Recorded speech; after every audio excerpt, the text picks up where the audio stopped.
I hate to be the bearer of bad news, but President Lincoln's been shot down. No, I'm not 140 years too late in reporting the news. This is all about the Lincoln penny. Yesterday, pretty much after the Super Bowl, President Trump said he's going to order the Secretary of the Treasury to stop making the penny. So today we're going to talk about the pros and cons of this, what this means for collectors, what this means for our money, as well as is this even legal for President Trump to do? And along the way, we'll talk about the Lincoln cent and what this means for a very historic piece of U.S. coinage. Well, first off, the Lincoln cent designed by Victor David Brenner, has been around since 1909 for the obverse design. We've changed the back numerous times, but with only minor modifications, we've pretty much kept the exact same design of the obverse of the penny since 1909, which makes it the longest running design for any coin in U.S. history. If we had just held out till closer to the end of the year, we would have made 116 years of Lincoln cent production. I mean, the next closest one to that is the Washington quarter,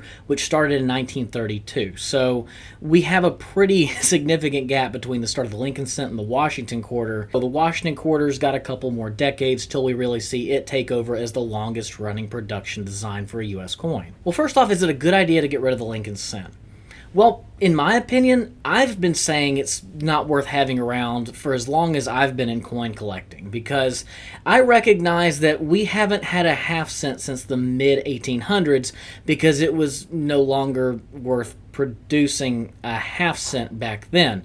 So if you look at how much a half cent was worth at that point in time versus how much a cent is worth today, we are long overdue for getting rid of a 1 cent coin in our currency. It practically does nothing for us. And having spent a summer in Greece in college where everything was rounded to the nearest 5 euro cents, I never even saw 1 and 2 euro cents except for a few times because everybody just rounded to the nearest 5 cents. It just made life so much easier than having all those small copper euro cents around. But the next biggest kicker is that it costs much more than 1 cent to make a 1 cent coin.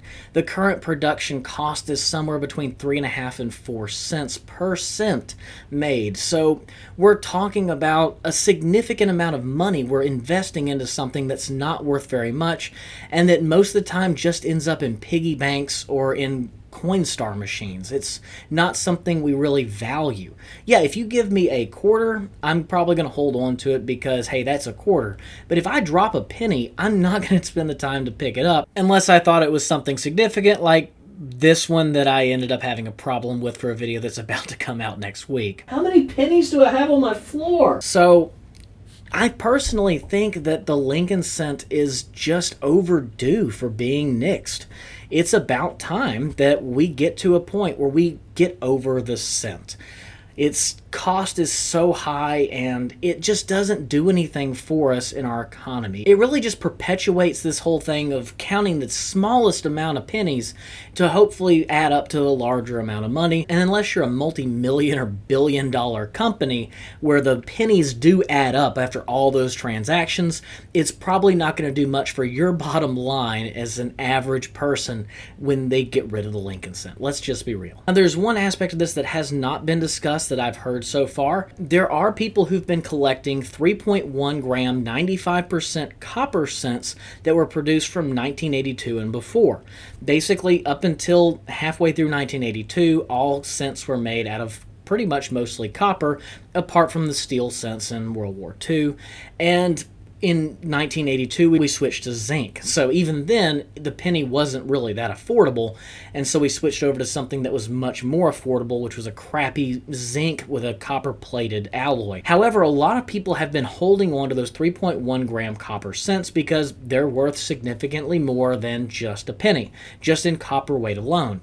And a lot of those people have thought about melting them down when they finally get rid of the penny. So is that something that can actually happen? Well, that's where we get into some of the legality of what this actually entails if we actually do see the cessation of production of the penny. Just because we stop making a particular coin does not mean it's demonetized. It doesn't mean it's not U.S. currency.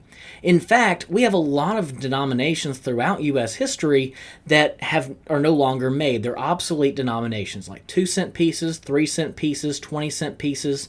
the trade dollar. And out of all of those, only one single U.S. coin type has ever been demonetized, and that was the trade dollar. Because the trade dollar was not intended to be used in the U.S., it was meant to be a foreign trade piece, but they were beginning to find their way into the U.S. It was demonetized in the 1800s, but it was actually remonetized in 1965, so even it is not demonetized anymore. So as of now, there is not a single U.S. coin that has been made that is actually not worth its face value.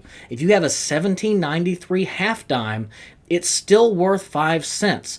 Please don't give it away for 5 cents, but it's still worth 5 cents in its face value. So if we get rid of the penny, it's not getting rid of the value of the coin.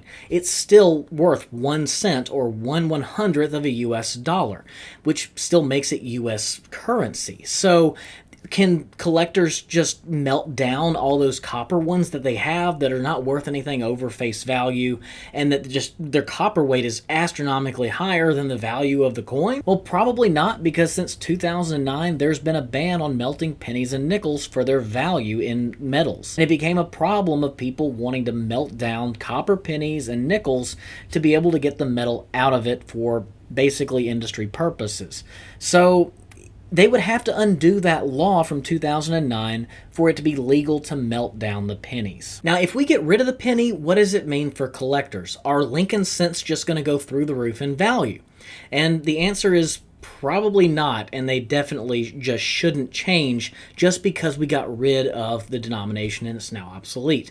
It doesn't make it any more rare. There are still billions and billions and billions of pennies out there, and in most years there are astronomical amounts that are easily accessible in nice mint state condition. Even in the BU rolls, you can even buy full boxes of some years, full unopened bags from the 1960s and 50s. You can get tons of these coins in plentiful amounts. It's not something that it's just becoming rare because we stopped producing it. So collectors, if you're afraid that you need to go out and buy all the pennies you possibly can from the bank, I mean, you can, but I don't see that getting out of circulation anytime soon. I don't see us running out of pennies. But there is one thing that collectors probably do need to think about. We are the 10th day of February in 2025. So if the mint stops producing pennies today, that's a little bit over a month of 20-25 cent production. And it's possible that could translate to really low mintage figures, relatively low mintage figures for the 20-25 cent. Let's just be real, in a month and a half, they probably are not that far along in cent production for their overall plans.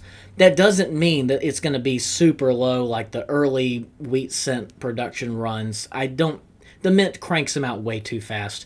And relative scarcity is what you need to take into account here, because we're not talking about it being a really low mintage. We're talking about compared to the years around it, it could be a significantly low mintage. But that's where production numbers alone don't make something scarce.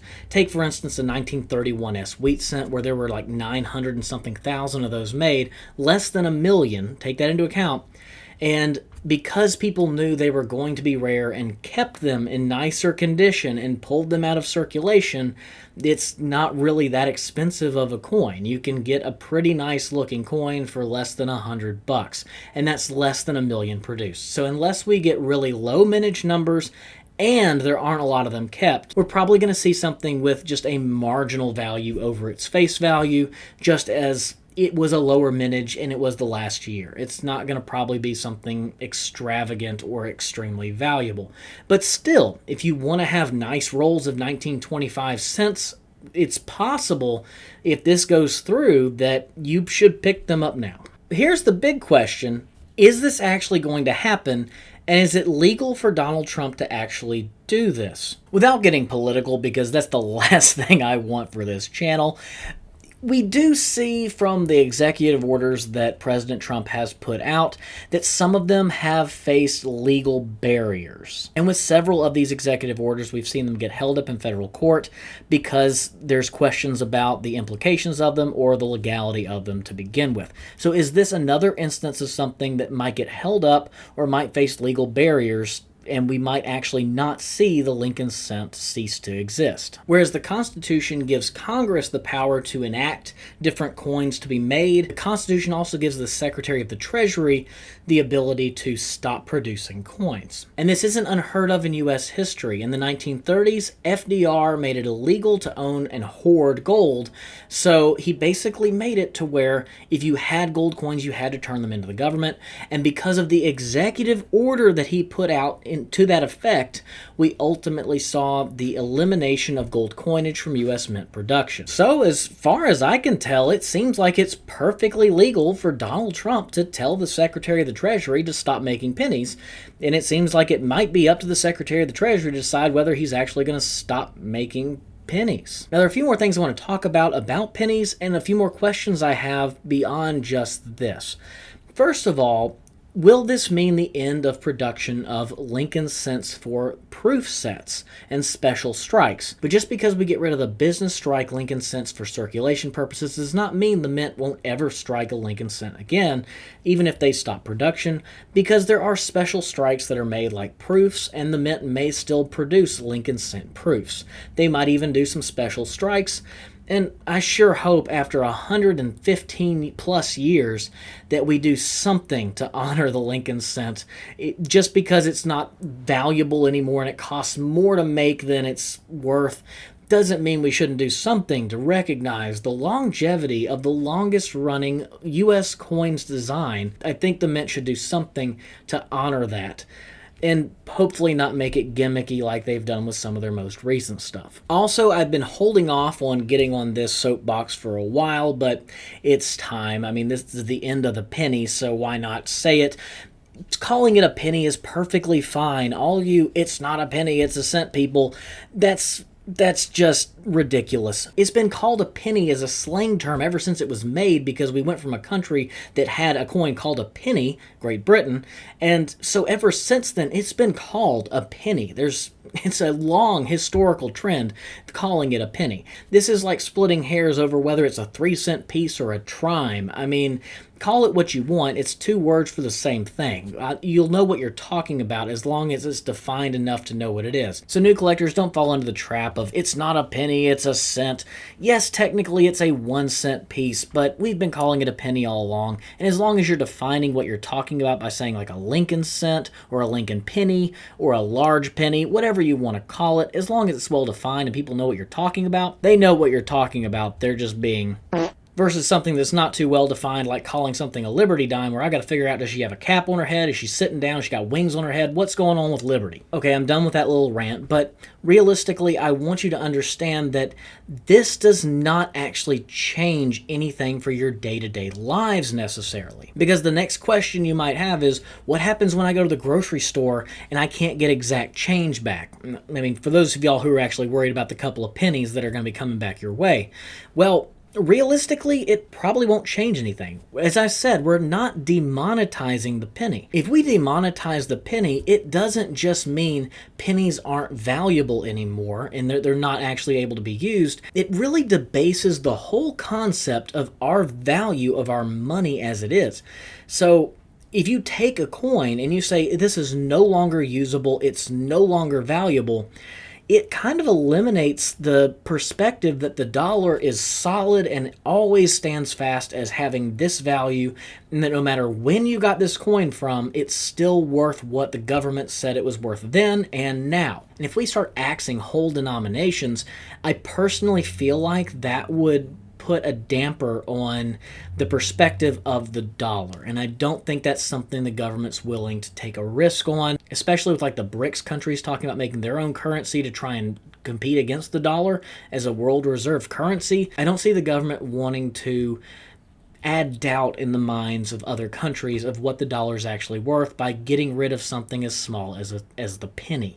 So when you go to the grocery store, there will still be pennies there. Trust me, if we ever run out of pennies, I've got buckets of them that I would happily put back into circulation so that we can resupply the much needed penny shortage if we ever get there. But I don't see that ever happening. We have so many pennies that already exist, and I think they'll stay in circulation for quite a while until finally people just no longer value that cent back in their change, and eventually it becomes just like the half cent. Now, we'll ultimately see what happens when we get there. I don't know. Maybe it will be something that the US says, we're just demonetizing it, we're rounding everything to the nearest 5 cents, and that's just how it is.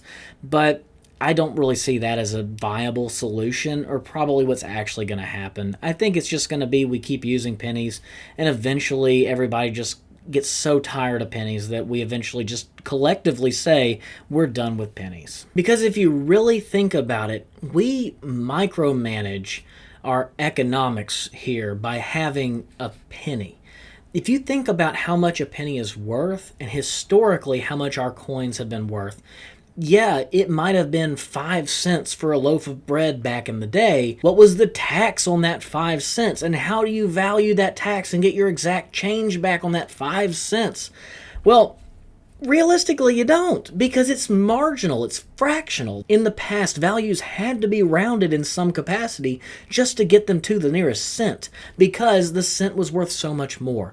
Now we're in a time where the cent's not worth anything, yet we're worried about not getting that absolute fraction of a value that doesn't buy you anything at all, realistically. It just gets you a little bit back from a piece of the pie of the smallest thing you could possibly get, and if you collect enough of those smallest pieces, congratulations, after 100 times of buying a Dr. Pepper, now you can get another one back from the pennies you got back. It doesn't make sense. It's something that needed to go away a long time ago, and however much I loved collecting wheat cents back in the day and other types of Lincoln cents with varieties and stuff like that, I still just don't see a reason that we still have it around myself. Yes, it's not exact change if you are actually valuing things to the nearest cent, but when it's worth so little, with inflation so high and the cost so much to make it, I think honestly, it's about time we get rid of it. That was something that is definitely worth doing, and I'm glad somebody finally took the effort to do it. And it's really been a discussion for probably 50 years now. Do we really need a cent anymore? And how do we get a cent to be something that's actually still worth producing? Which was an issue we faced in the 70s even, when we started experimenting with like aluminum cents and stuff like that, just to try and figure out, can we find a cheaper metal that we can make this out of to make it still worth actually making? And so I think it's time to go. I'm sorry, Mr. Lincoln. Victor David Brenner's design has lasted for over 100 years, which is phenomenal for a coin's longevity for a design. That's just awesome, and I'm going to be sad to see it go. Now, these are all just my thoughts, and I want to hear what you think as well. So in the comments below, tell me what you think about the Lincoln cent. Do you think it's actually time to get rid of it or not? And is it something that you're going to be sad to see go, or are you happy that it's finally out the door? Now, if you learned something in this video or it helped you think more about the cessation of production of the Lincoln cent, I would appreciate a like. And if you want to see more videos like this where I talk about different things happening in coins as well as other numismatic topics, be sure to hit the subscribe and notifications buttons below so you'll be notified when I post new content. Thanks for watching this video, and it was nice knowing you, Mr. Lincoln.